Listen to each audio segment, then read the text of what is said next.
এদিকে রাজভবনের সামনে আজ ধর্নায় শুভেন্দু অধিকারী। ভোট পরবর্তী অশান্তির অভিযোগ তুলে সরব বিরোধী দলনেতা। সকাল 10টা থেকে 4 ঘন্টার কর্মসূচি। আজ রাজভবনের সামনে ধর্না দেবেন বিরোধী দলনেতা শুভেন্দু অধিকারী। আমাদের সঙ্গে এই মুহূর্তে সরাসরি রয়েছেন রাজভবনের সামনে থেকে আমাদের প্রতিনিধি পৃথা দাশগুপ্ত। পৃথার সঙ্গে কথা বলবো। পৃথা, শর্ত সাপেক্ষে ধর্নার অনুমতি দেওয়া হয়েছে শুভেন্দু অধিকারীকে, যেমনটা জানা যাচ্ছে 4 ঘন্টা ধরে তার এই ধর্না কর্মসূচি চলবে।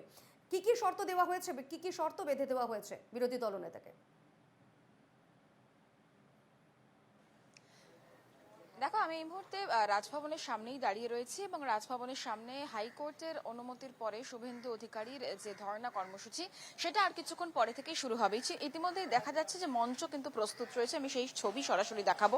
এবং তুমি যেমনটা বলছিলে যে শর্ত সাপেক্ষে এই যে ধর্ণা কর্মসূচি সেটা হাইকোর্ট দিয়েছে। কি কি শর্ত রয়েছে? প্রথমত যেটা জানা গেছে যে এই যে ধর্ণা কর্মসূচি, এই ধর্ণা কর্মসূচিতে 300 জন কর্মী সমর্থকদের বেশি কিন্তু কাউকে রাখা যাবে না, এমনটাই হাইকোর্ট জানিয়েছে। হাইকোর্ট এটাও জানিয়েছে যে শান্তিপূর্ণভাবে এই অবস্থান কর্মসূচি বা ধর্ণা কর্মসূচি করতে হবে এবং কোনো নেতা কর্মী তারা আগ্নেয়াস্ত্র সহ কিন্তু এই যে ধর্ণা কর্মসূচি সেখানে আসতে পারবে না।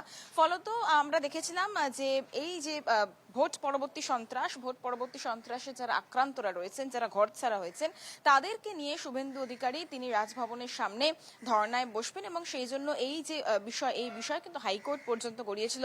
প্রথমে হাইকোর্ট জানিয়েছিল যে রাজভবনের সামনে 144 ধারা জারি থাকার কারণে এখানে কোনো ধরনের কর্মসূচি করা যাবে না। পাল্টা কিন্তু জানানো হয় যে গত বছর অর্থাৎ 2023-এ পুজোর আগে অভিষেক বন্দ্যোপাধ্যায় তিনি কিন্তু কেন্দ্রের বঞ্চনা অর্থাৎ 100 দিনের যে টাকা, সেই টাকা আদায়ের দাবিতে ঠিক এই জায়গাতেই ধর্ণা কর্মসূচি করেছিলেন এবং সেখান থেকে বলা হয় যে যদি অভিষেক বন্দ্যোপাধ্যায় তিনি এইখানে ধর্ণা কর্মসূচি করতে পারেন তাহলে শুভেন্দু অধিকারী ভোট পরবর্তী সন্ত্রাসে আক্রান্তদের নিয়ে কেন করতে পারবেন না। এবং তারপরেই কিন্তু 4 ঘন্টার জন্য অনুমতি দেওয়া হয় হাইকোর্টের পক্ষ থেকে, অবশ্যই শর্ত সাপেক্ষে।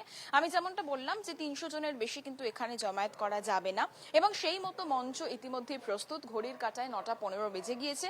10টা থেকে এই কর্মসূচি শুরু হওয়ার কথা। রাজভবনের ঠিক সামনের যে গেট রয়েছে সেখানে স্বাভাবিকভাবেই পুলিশ প্রশাসন সতর্ক এবং পুরো জায়গাটা গার্ডরেল দিয়ে ঘিরে দেওয়া হয়েছে যাতে কোনো ধরনের কোনো আইন শৃঙ্খলা জনিত সমস্যা না হয়।